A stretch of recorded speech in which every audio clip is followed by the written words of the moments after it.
Sa ngalan ng Ama, ng Anak, at ng Espiritu Santo. Amen. Sumainyo ang Panginoon. At sumainyo rin. Mga kapatid, tayo ay nasa 15 linggo ng pangkaraniwan na panahon. Tayo ay nagpupuri muli at nagpapasalamat sa Diyos dahil sa mga napakaraming biyaya na pinagkaloob niya sa atin. Maririnig natin yan sa pangalawang pagbasa na sa pamamagitan ng kanyang anak si Jesus, tayo ay pinagpala sa mga napakaraming spiritual na bendisyon galing sa langit. Sa gitna ng ating mga maraming pagsubok at problema pa rin ngayon, mayroong mga dumadaan, pag-aaway sa kanilang mga relasyon, mayroong mga nalilito, naliligaw, hindi nila alam ang kanilang gagawin sa buhay, mayroong mga nanghihina at nangangailangan ng lakas. Magtiwala tayo na tayo ay hindi papabayaan ng Diyos sa magpatuloy sa ating paglalakbay na hindi niya pinagpapala, na hindi niya pinupuno ng kanyang grasya. Para tayo ay muli na makitang karapat-dapat makatanggap sa mga banal na misteryo, tayo ay magpakumbaba, hilingin natin muli ang awa at pagpapatawad ng Diyos. Inaamin ko sa makapangyarihang Diyos at sa inyo mga kapatid, na lubha akong nagkasala sa isip, sa salita, sa gawa at sa aking pagkukulang. Kaya isinasamo ko sa mahal na Birhen Maria, sa lahat ng mga anghel at mga banal, at sa inyo mga kapatid, na ako'y ipanalangin sa Panginoong ating Diyos. Kaawaan tayo na makapangyarihang Diyos, patawarin tayo sa ating mga kasalanan. Patnubayan tayo sa buhay na walang hanggan. Amen.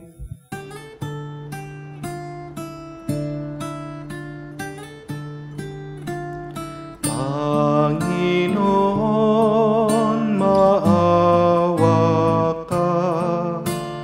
Panginoon, maawa ka.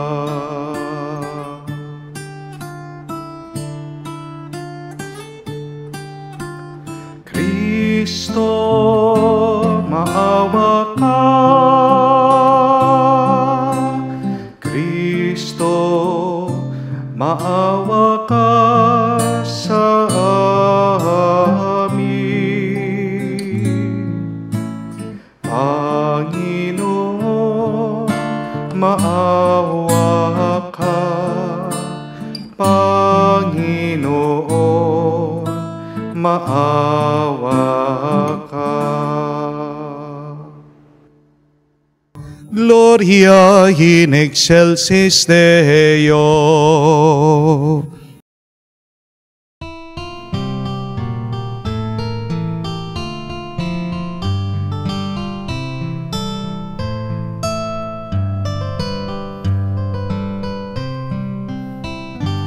Luwalhati sa Diyos sa kaitaasan,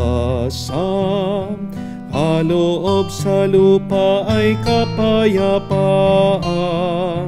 Pinupuri ka at ipinangdarangal, sinasamba ka dahil sa dakila mong kalwalhatian. Panginoon naming Diyos, Hari ng langit, Amang makapangyarihan, Panginoong Jesucristo, bugtong na anak ng Diyos, Kordero ng Ama. Ikaw na nag-aalis ng mga kasalanan ng sanlibutan. Tanggapin mo ang aming kahilingan, ikaw na naluluklok sa kanan ng Ama. Maawa ka sa amin, ikaw lamang ang banal, Panginoong Jesucristo, kasama ng Espiritu, sa luwalhati ng Ama. Amen, amen, amen, amen.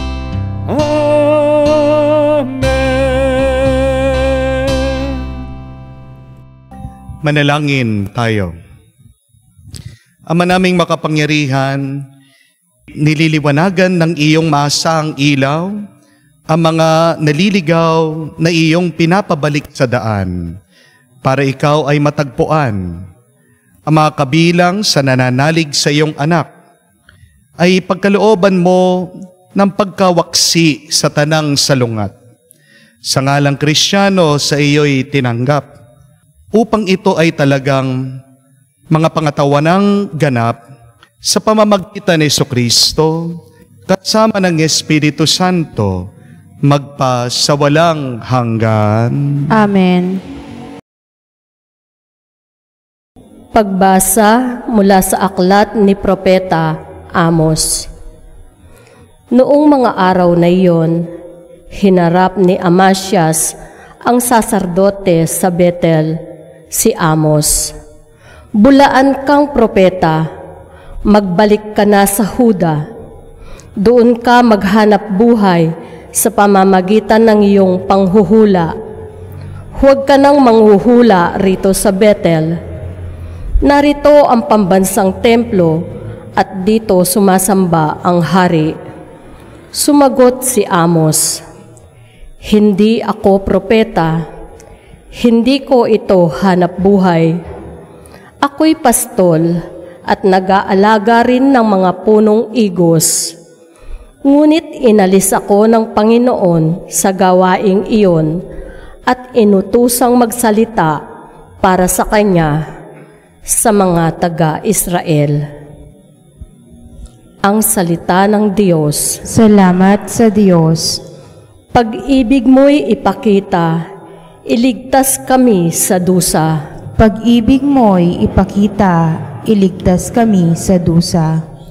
Aking naririnig magmula sa poon ang sinasalita. Sinasabi niyang ang mga lingkod niya'y magiging payapa. Kung mangagsisisi at di nababalik sa gawang masama. Ang nagpaparangal sa pangalan niya'y kanyang ililigtas. Sa ating lupain ay mananatili ang kanyang paglingap. Pag-ibig mo'y ipakita, iligtas kami sa dusa. Ang pagtatapatan at pag-iibigay magdadaop palad. Ang kapayapaan at ang katwiray magsasamang ganap. Sa balat ng lupay, pawang magahari yaong pagtatapat, at ang katarungan na may magahari mula sa itaas. Pag-ibig mo'y ipakita, iligtas kami sa dusa. Gagawing maunlad ng Panginoong Diyos itong ating buhay. Ang mga halaman sa ating lupain bubungang mainam. Sa harapan niya yaong magahari, pawang katarungan. Magiging payapat susunod ang madla sa kanyang daan. Pag-ibig mo'y ipakita, iligtas kami sa dusa. Pagbasa mula sa sulat ni Apostol San Pablo sa mga taga-Efeso.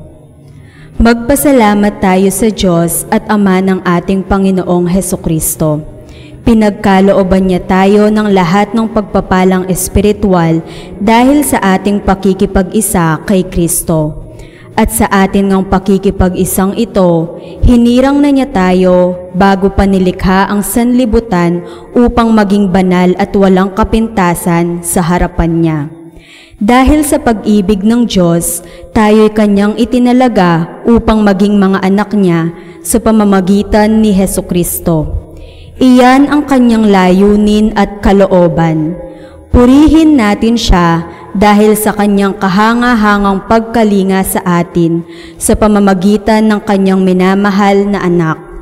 Tinubos tayo ni Kristo sa pamamagitan ng kanyang kamatayan at sa gayoy pinatawad na ang ating mga kasalanan.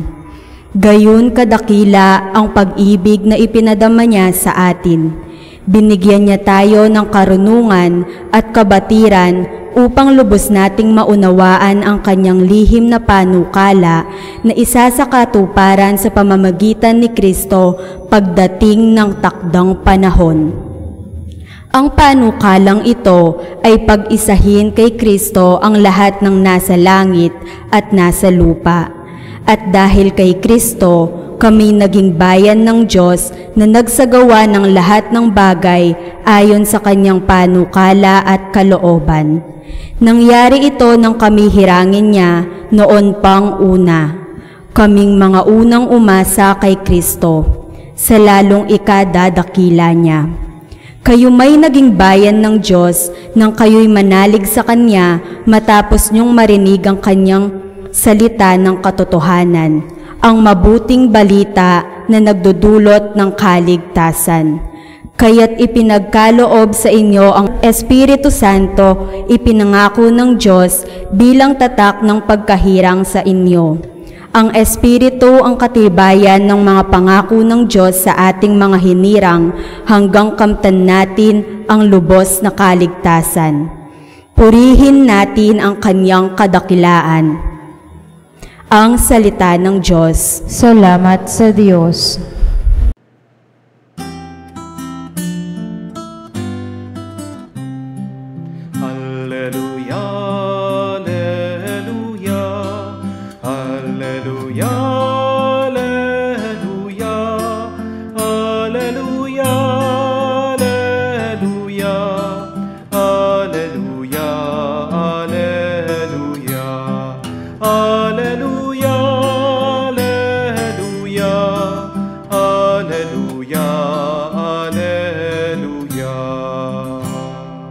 Diyos Ama ni Hesukristo, kami ay linawagan mo at tutugon kami sa iyo. Aleluya, aleluya. Sumainyo ang Panginoon. At sumainyo rin. Ang mabuting balita ng Panginoon ayon kay San Marcos. Papuri sa iyo, Panginoon. Nung panong yun, tinawag ni Jesus ang 12 at sinugong dala-dalawa. Binigyan niya sila ng kapangyarihang magpalayas ng mga masasamang espiritu. At pinagbilinan sa inyong paglalakbay, huwag kayong magdala ng anuman, maliban sa tungkod ni pagkain, balutan, salapi sa iyong lukbutan o bihisan ay huwag kayong magdala. Ngunit magsuot kayo ng panyapak. Sinabi rin niya sa kanila, at sa alinmang tahanang inyong tuluyan, manatili kayo roon hanggang sa pag-alis ninyo sa bayang iyon. Kung ayaw kayong tanggapin o pakinggan sa isang dako, umalis kayo roon at ipagpag nyo ang alikabok sa inyong mga paa, bilang babala sa mga taga roon. Kaya't humayo ang 12 at nangaral sa mga tao na pagsisihan nila at talikdan ang kanilang mga kasalanan. Pinalayas sila ang maraming demonyo sa mga inaalihan nito. Pinahiran nila ng langis at pinagaling ang maraming may sakit. Mga kapatid, ang mabuting balita ng Panginoon. Pinupuri ka namin, Panginoong Hesukristo.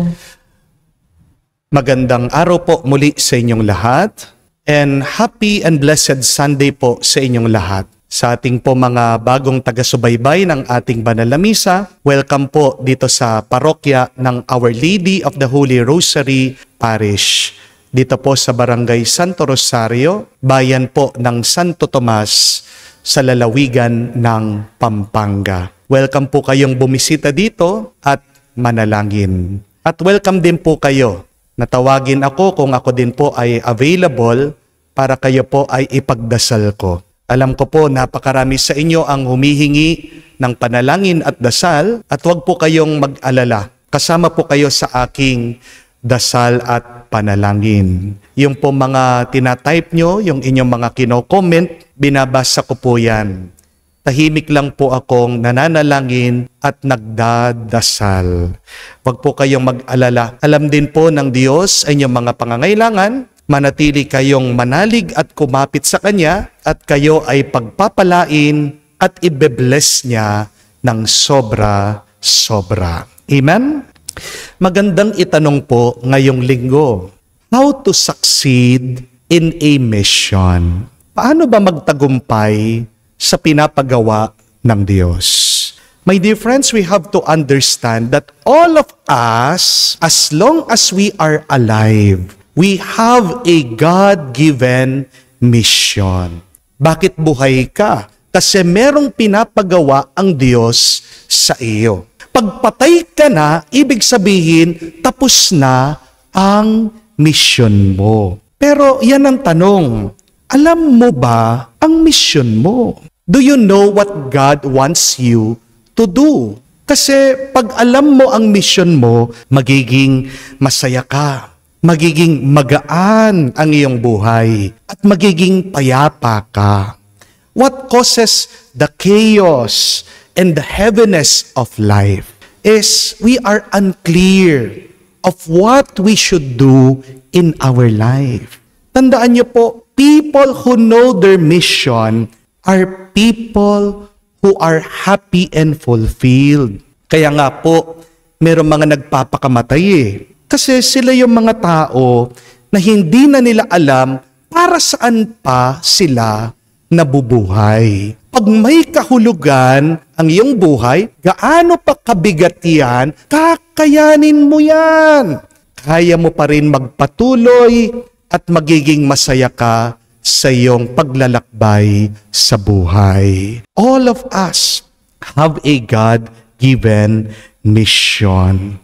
Para makita mo kung ano ang misyon o kung ano ang pinapagawa ng Diyos sa iyo, kailangan tignan mo kung nasaan ka ngayon. You have to look where you are now in your life. Your situation now in your life is your mission. And you have to live your life well.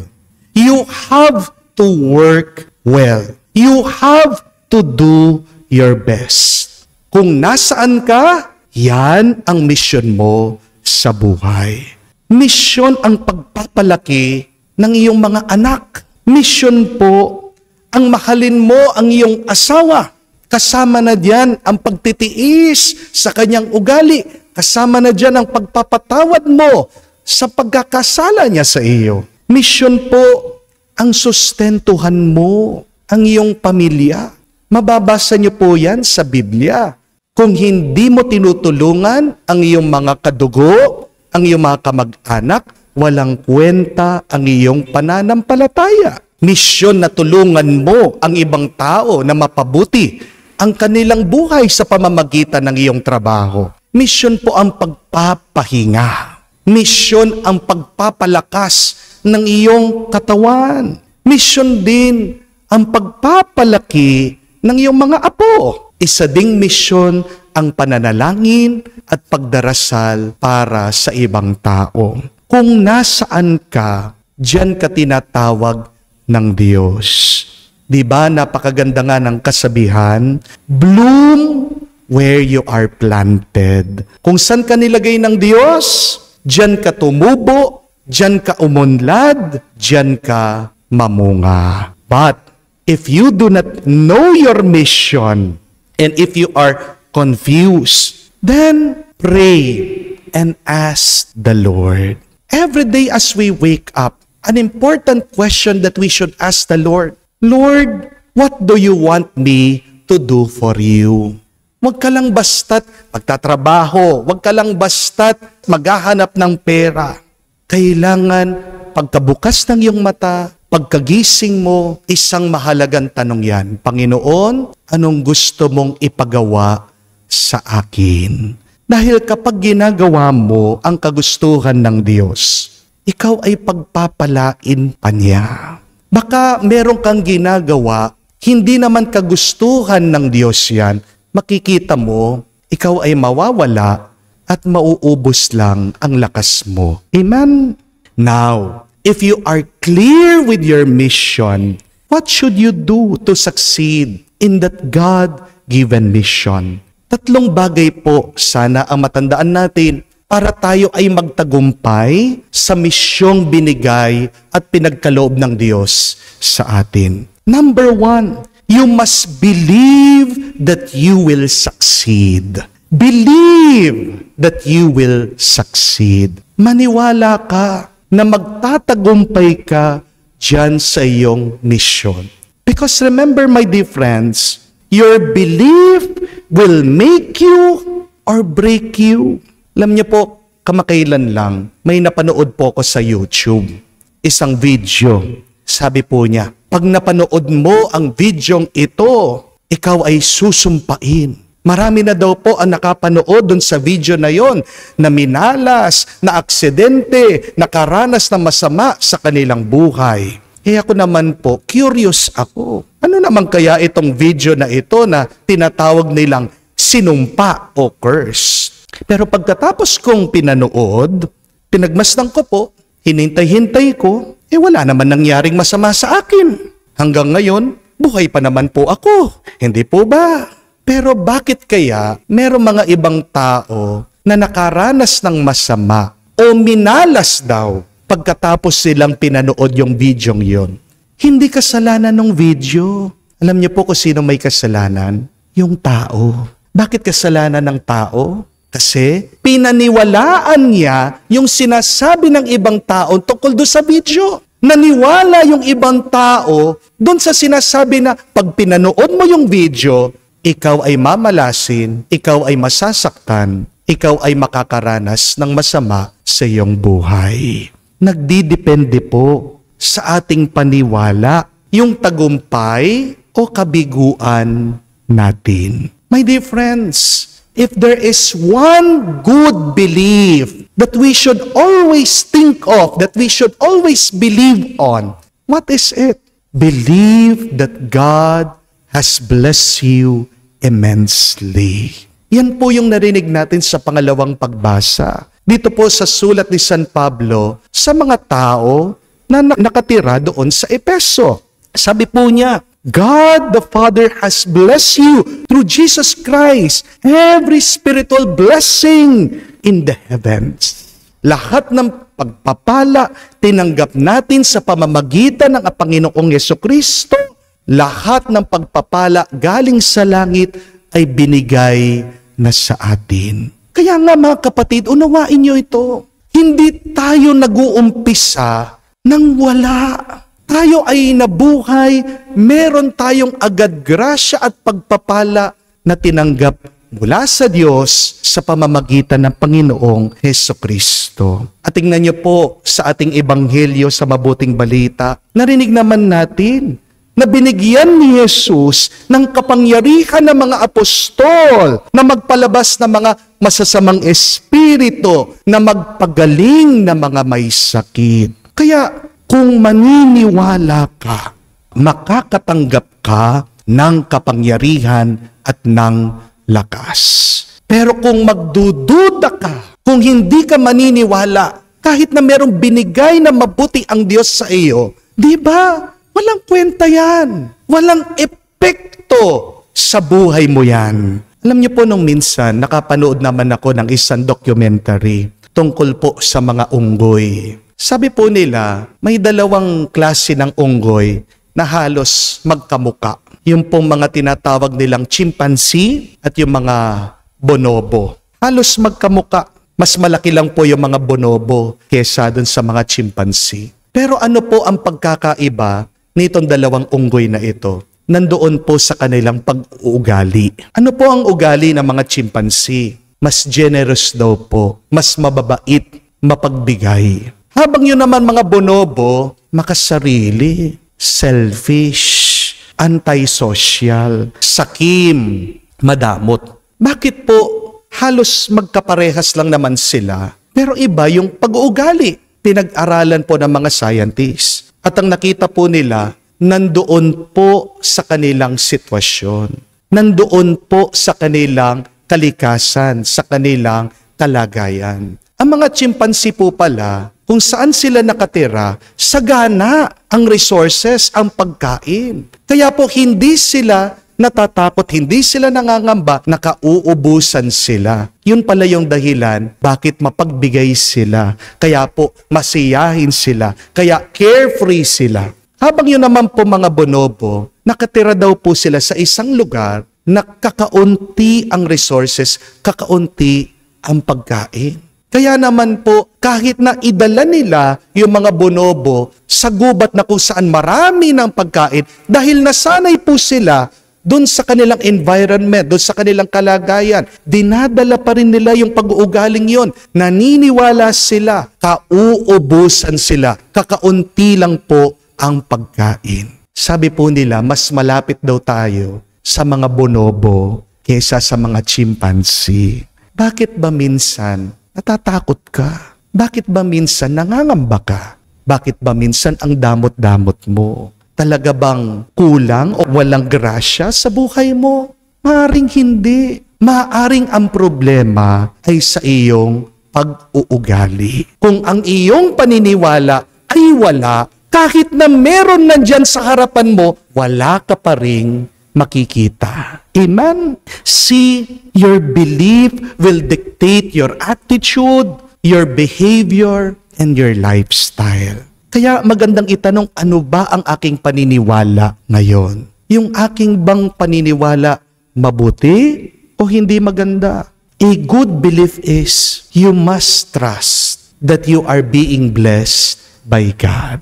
Amen? Let that be your prayer every day. Sabihin mo, I am blessed. Sabihin mo, I am graced. Sabihin mo, I am loved by God. Kung pagod na pagod ka, sabihin mo, I am blessed. Kung sayid na sayid ka, huwag mong sasabihin, I am depressed. Kaya nga hindi ka lumalakas Kasi doon sa iyong paniniwala, sinasabi mo, hopeless na, walang pag-asa, depressed ako. Instead of believing and saying, I am depressed, say rather, I am blessed. Amen? Pag pinaniniwalaan mo, hindi ka papabayaan, babasbasan ka ng Diyos, yan ang unang sangkap para magtagumpay ka sa iyong mission. Believe, you will succeed in your mission. Amen? Pangalawa, second, shake the negative experiences off from your life. Ang ganda po nung kasabihan that every day may not be a good day, but there is always something good every day. Araw-araw, maaaring sa tingin mo, hindi yan maganda. Pero maniwala ka araw-araw, yan ay ginawa ng Diyos. Yan ay mabuti at maganda. Sa Ebanghelyo, sa mabuting balita, pinaalala naman ng Panginoon sa misyon natin, makakaranas at makakaranas tayo ng mga hindi mabubuti at magagandang bagay. Merong mga tao na hindi tatanggapin ang kanya maalagad. Merong mga ibang tao na hindi makikinig sa kanila. Pero ano ang turo, anong habilin ni Jesus sa kanila? Pag nakaranas kayo ng pangit galing sa mga ibang tao, lumabas kayo at ipagpag niyong alikabok sa inyong mga paa. Anong ibig niya sabihin? Kailangan alisin ang bigat, ang pangit na karanasan sa ating puso at damdamin. My dear friends, remember that you will never move forward in your life if you have heaviness in your hearts. Remember, life is a constant battle. Ang buhay, talagang labanan yan. Ang buhay, pakikipagbuno laban sa ibang tao. Pero kung man matalo ka sa ibang labanan, sana manalo ka sa gera. The most important thing is that you win at the end in the war. Remember that you will not always win all of the battles. Hindi ka naman palaging kikita. Hindi ka naman palaging mamahalin. Hindi ka naman palaging on the top. Pero kung hindi ka man palaging manalo, ang importante sa bandang huli, manalo ka sa gera. Kaya nga po, kung man natalo yung asawa mo sa sugal, pagkatapos nagkaroon pa siya ng utang, hayaan mo na. Sa susunod na araw, magtrabaho kayo ng mabuti, shake that off, move on.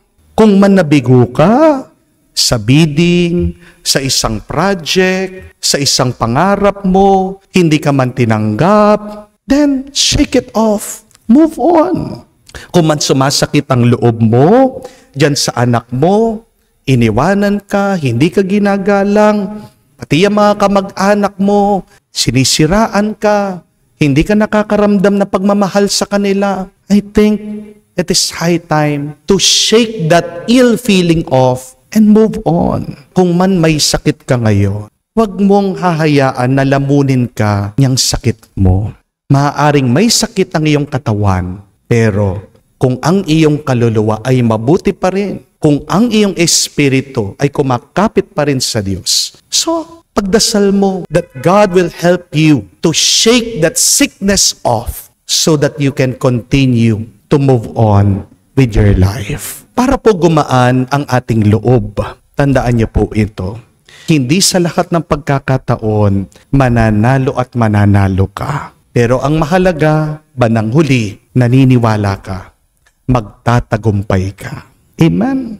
So the question is, what are those negative experiences that until now you hold and have a difficulty of letting go? Remember, for a successful mission, secondly, shake off the negative experiences and move on. Third and lastly, allow God to anoint you. Remember that when God anoints you, God protects you. Alam niyo po, nalaman ko, sa Israel, yung mga tupa na alaga nila, pinapahiran yung buong katawan ng langis. Para saan po yung langis na nilalagay sa mga tupa? Para po kung sila ay mapunta sa mga matitinik na mga halaman, hindi po masaktan itong mga tupa. That oil protects the sheep from insects, from thorns. Yung pong langis na yun din po yung nagpapagaling sa mga tupa pag meron daw silang sugat. Di po ba ganyan din ang ginagawa ng Diyos sa atin? Hindi tayo hahayaan ng Diyos na magmisyon, na magtrabaho, na walang proteksyon. Kaya napakahalaga po na tayo ay palaging lumapit sa Diyos. Minsan, kahit na gaano pa kakagaling, kahit na gaano ka kabuti, kung hindi ka pinili ng Diyos, mabibigo ka. Walang nagtatagumpay na hindi binabasbasan ng Diyos. Isang mahalagang sangkap para makatanggap ka ng pagpapala sa Diyos ay ang pagpapakumbaba. Kapag po ang tupa malikot, hindi po yan makakatanggap ng langis. Amen? Pero ang tao, madalas, malikot ang isip, malikot ang puso. Kaya nga, paano siya makakatanggap ng blessing sa Diyos? Huwag niyo pong isipin na porket meron kayong pera, na malakas kayo, na kayo ay matalino, na kayo ay may ari-arian, marami kayong koneksyon, na matagumpay na kayo sa buhay. No. Money, power, possessions, connections, these things will not guarantee your success. Why? Because these things fade away. Nauubos ang pera. Nawawala ang lakas. Nakakalimutan ka ng ibang tao. Pero isa lang ang sigurado, ang makakapagbigay sa iyo ng tagumpay. Isa lang bagay ang hindi mawawala. Isang bagay ang hindi nagbabago. Walang iba kung hindi ang Diyos. Kaya napakahalaga na unahin natin ang Diyos para din tayo ay unahin niya. Magdasal po tayo para po maging successful, para maging matagumpay ang ating misyon dito sa mundo habang tayo ay nabubuhay. Unang-una, believe that you will be successful. Believe that you are blessed by God. Second, shake off that negative experience. Hindi mo kailangan yung bigat ng iyong puso para magpatuloy ka sa iyong paglalakbay. And third, allow God to anoint you because God's anointing is your protection. Naway, tayong lahat ay maging matagumpay sa pinagkaloob ng misyon ng Diyos dito sa mundo. Para mabago natin ang ating mundo, ito ay maging mas masaya, ito ay maging mas payapa. Amen. Sumasampalataya ako sa Diyos amang makapangyarihan sa lahat, na may gawa ng langit at lupa. Sumasampalataya ako kay Jesucristo, iisang anak ng Diyos, Panginoon nating lahat. Nagkatawang tao siya, lalang ng Espiritu Santo, ipinanganak ni Santa Mariang Birhen, pinagpakasakit ni Poncio Pilato, ipinako sa krus, namatay inilibing, nanaog sa kinaroroonan ng mga yumao, nang may ikatlong araw, nabuhay na manguli, umakyat sa langit, naluklok sa kanan ng Diyos amang makapangyarihan sa lahat. Doon magmumulang paparito at huhukom sa nangabubuhay at nangamatay na tao. Sumasampalataya naman ako sa Diyos Espiritu Santo, sa banal na simbahang Katolika, sa kasamahan ng mga banal, sa kapatawaran ng mga kasalanan, sa pagkabuhay namang muli ng mga namatay na tao, at sa buhay na walang hanggan. Amen. bilang tanda ng kanyang pagmamahal at malasakit sa sangkatauhan, patuloy si Jesus sa pananawagan sa gawaing apostolado sa ating lahat. Ipanalangin natin ang lahat na nagpapalaganap ng kanyang misyon at ang mga nakikinabang sa kanilang magandang gawain. Ating sabihin, Panginoon, dinggin mo kami. Panginoon, dinggin mo kami. Para sa buong pamayanang Kristiyano, naway manatili itong tapat sa misyon nitong mangaral ng pagbabalik loob at labanan ang lahat ng kasamaan. Manalangin tayo. Panginoon, dinggin mo kami. Para sa mga tumatanggap ng mensahe ng kaligtasan, naway buksan nila ang kanilang mga kalooban sa Panginoon at tumulad sa kanyang halimbawa. Manalangin tayo. Panginoon, dinggin mo kami. Para sa mga natutuksong umasa sa mga yamang material, karangalan o kapangyarihang politikal, sa halip ng sa mga pagpapahalagang moral, naway lagi nilang alalahaning iniligtas ni Jesus ang sanlibutan sa pamamagitan ng sakripisyo niya sa krus. Manalangin tayo. Panginoon, dinggin mo kami. Sa katahimikan po ng ating puso, banggitin natin at sabihin sa Diyos ang ating mga partikular na pangangailangan. Panginoong Jesucristo, alagad ng Ama, gawin mo kaming matapang at banal upang maipalaganap namin ang iyong kaharian sa aming lipunan. Ikaw na nabubuhay at naghahari, magpa sa walang hanggan. Amen.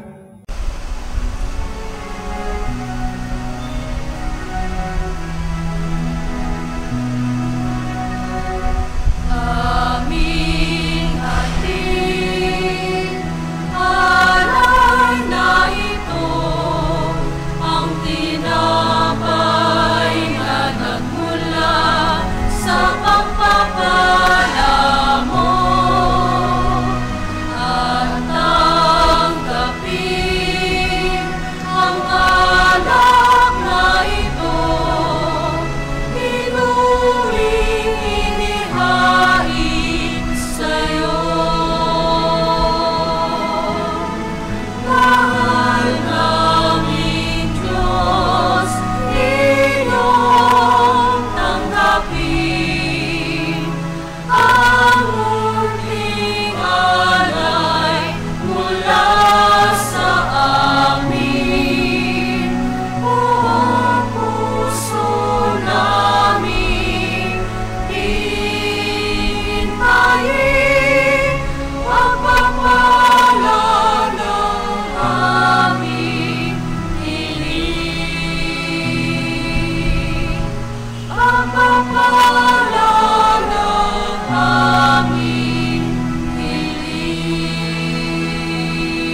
Manalangin kayo mga kapatid para ang ating mga paghahain ay kalugdan ng Diyos sa mga makapangyarihan.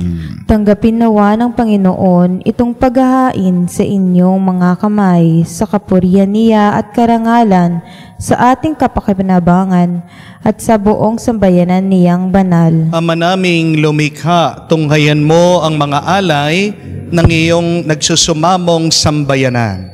At tanggapin mo ang mga ito para madagdagan ang iyong kabanalan sa mga nananalig na tunay sa pamamagitan ni Jesucristo kasama ng Espiritu Santo magpa sa walang hanggan. Amen. Sumainyo ang Panginoon. At sumainyo rin. Itaas sa Diyos sa inyong mga puso at diwa. Itinaas na namin sa Panginoon. Pasalamatan natin ang Panginoong ating Diyos. Marapat na siya'y pasalamatan. Ama naming makapangyarihan, tunay nga marapat na ikaw ang aming pasalamatan. Nasa iyo ang aming buhay, paghilos at pag-ira. Sa pamumuhay namin araw-araw, tinatamasa namin ang iyong pagmamahal. Sa pag-ibig na pinunla na sangkatauhan, ang Espiritu Santo, unang aming bigay.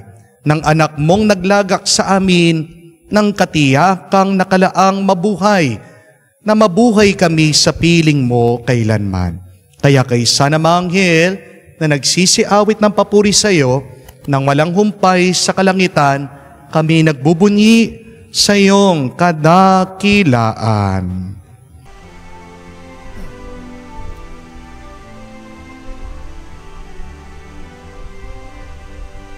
Santo, Santo, Santo, Panginoong Diyos ng mga hukbo, napupuno ang langit at lupa na kadakilaan mo.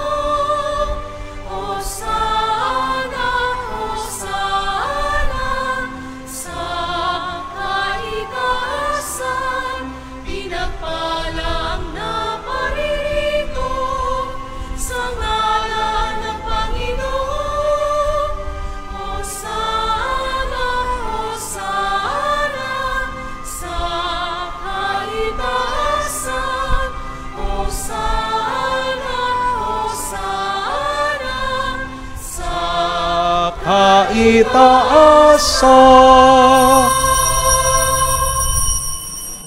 Ama naming banal, ikaw ang bukal ng tanang kabanalan, kaya't sa pamagitan ng iyong Espiritu, gawin mong banal ang mga kaloob na ito, upang para sa amin maging katawan at dugo ng aming Panginoong Jesucristo. Bago niya pinagtiis ang kusang loob na maging handog, hinawakan niyang tinapay, pinasalamatan kanya, pinaghati-hati niya iyon, inabot sa kanya malagad at sinabi, "Tanggapin ninyong lahat ito at kanin. Ito ang aking katawan ay hahandog para sa inyo."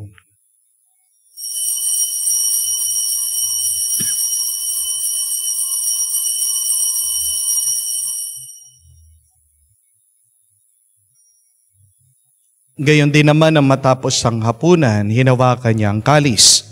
Muli kanyang pinasalamatan, inabot niya ang kalis sa kanya malagad at sinabi, "Tanggapin ninyong lahat ito at inumin. Itong kalis ang aking dugo, ng bago at walang hanggan tipan. Ang aking dugo na ibubuhos para sa inyo at para sa lahat, sa ipagpapatawad ng mga kasalanan. Gawin ninyo ito bilang pag-alaala sa akin."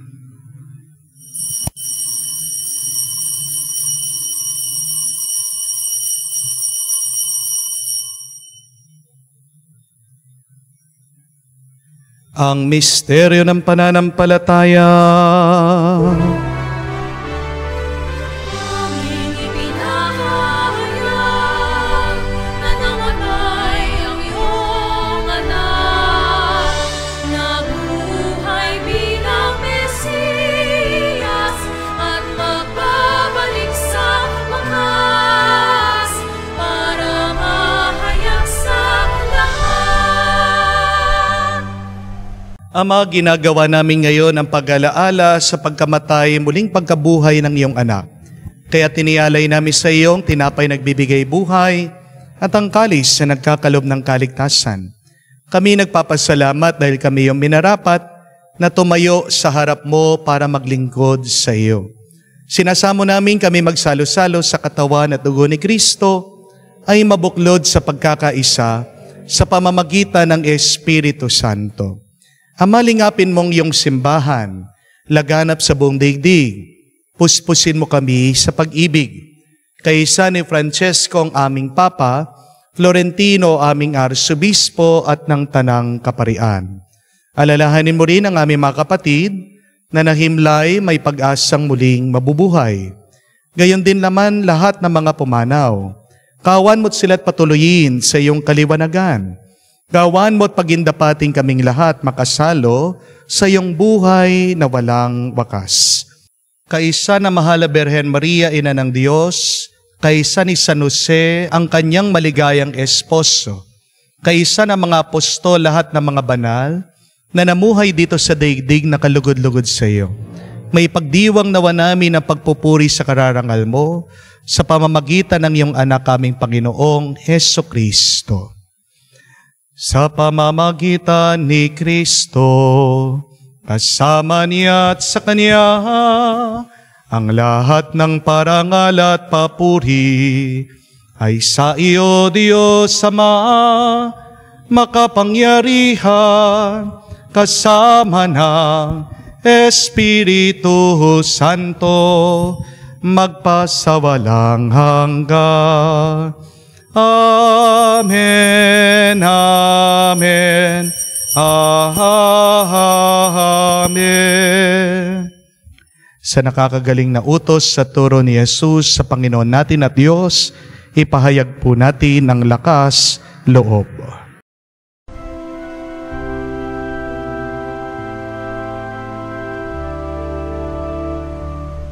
Ama namin, sumasalangit ka, sambahin ang ngalan mo, mapasa amin ang kaharian mo, sundin ang loob mo dito sa lupa, para lang sa langit. Bigyan mo kami ngayon ng aming kakanin sa araw-araw, at patawarin mo kami sa aming mga sala, para ng pagpapatawad namin sa nagkakasala sa amin. At huwag mo kaming ipahintulot sa tukso, at iadya mo kami sa lahat ng masama. Hinihiling namin kami adya sa lahat ng masama, pagkalooban ng kapayapaan araw-araw, iligtas sa kasalanan, at ilayo sa lahat ng kapamakan, samantalang aming pinanabikan ang dakilang araw ng pagpapahayag ng tagapagligtas naming si Hesukristo. Sapagkat iyo ang kaharian at ang kapangyarihan at ang kapurihan magpakailanman. Amen. Panginoong Hesukristo, sinabi mo sa mga apostol, kapayapaan ang iniiwan ko sa inyo, ang aking kapayapaan binibigay ko sa inyo. Tunghayan mo ang aming pananampalataya at huwag ang aming pagkakasala. Pagkalooban mo kami ng kapayapaan at pagkakaisa ayon sa iyong kalooban. Kasama ng Espiritu Santo, magpa sa walang hanggan. Amen. Kapayapaan ng Panginoon ay laging sumainyo. At sumainyo rin. Magbigayan po tayo ng kapayapaan sa bawat isa. Peace with you po. Kapayapaan po sa inyong lahat. Kordero ng Diyos na nag-aalis ng mga kasalanan ng sanlibutan,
Mga kapatid, naririto ang ating Panginoong Jesucristo, ang Kordero ng Diyos, nag-aalis sa mga kasalanan ng sanlibutan. Mapalad tayong lumalapit sa piging ng Kordero. Panginoon, hindi ako karapat-dapat na magpatuloy sa iyo, ngunit sa isang salita mo lamang ay gagaling na ako.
Lumuhod po tayo para sa panalangin para sa mga may sakit.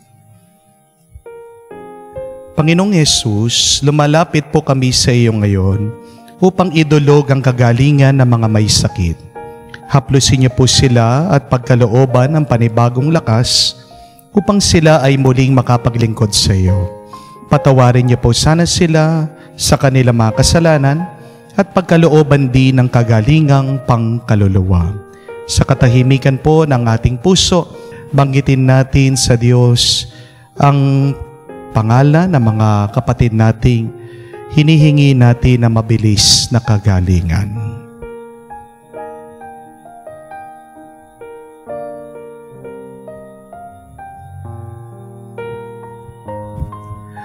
Lahat ng ito ay inihiling namin sa ngalan ni Kristo, aming Panginoon. Amen. Panalangin para sa mga OFW. Ama, pinapanalangin namin sa iyo ang natatanging kahilingan ng lahat ng mga nagtatrabaho sa ibang bansa. Tulungan mo sila bawat sandali ng kanilang buhay habang nasa ibang bansa. Palakasin mo sila kapag pinaghihinaan sila ng kalooban. Pagalingin mo sila tuwing nagkakasakit. Aluin mo sila kapag nalulungkot sila. Ilayo mo sila sa anumang masama at kapahamakan upang magpatuloy sila lagi sa kanilang buhay. Mapahalagan nawan nila ng kanilang mga pamilya ang bawat sakripisyo nila sa ibang bansa upang wag masayang ang kanilang pagpapagal. Kaawaan at pagkalooban mo ng biyaya ang lahat ng mga OFW dahil sa iyo lamang aasa at wala ng iba pa. Ang lahat ng ito ay aming sama-samang panalangin sa ngalan ni Jesus. Amen. Banal na mukha ni Jesus, Kaawaan mo kami. Tumayo po tayo. Manalangin tayo. Ama naming mapagmahal, kami yung pinagsasalo sa piging na banal. ay makatanggap nawa ng bungang karagdagan ng iyong pagliligtas na aming pinagdiriwang. Sa pamagitan ni Jesucristo, kasama ng Espiritu Santo, magpa sa walang hanggan. Amen. Maniwala tayo na bandang huli tayo ay magtatagumpay sa ating misyon. Pero hindi mawawala na sa gitna ng ating pagpapagod sa pagtupad sa kagustuhan ng Diyos, magkakaroon tayo ng mga kabiguan, magkakaroon tayo ng mga taong hindi magkakagusto sa atin, mga taong hindi tatanggap at magmamahal sa atin. Pero naway, huwag itong maging dahilan na masira ang ating loob. Kaya, palagi nating idasal na tayo ay pinagpapala at minamahal ng Diyos. Kaya nga po, magandang assignment sa atin ngayong paparating na linggo, naway sa inyong pagkagising, naway sa inyong paggising sa umaga, ang unang dasal at dalangin niyo po ay, I am blessed. Ako ay pinagpala ng Diyos. Ano man po ang bigat ng inyong puso, iwan niyo sa Diyos. At palagi kayong magdasal at lumapit sa Diyos para ang kanyang pagbabasbas siyang magsilbing inyong lakas. Mga kapatid, pinagpala na kayo. Lalo pa kayong pagpapalain ng Diyos kung paniniwalaan nyo ito.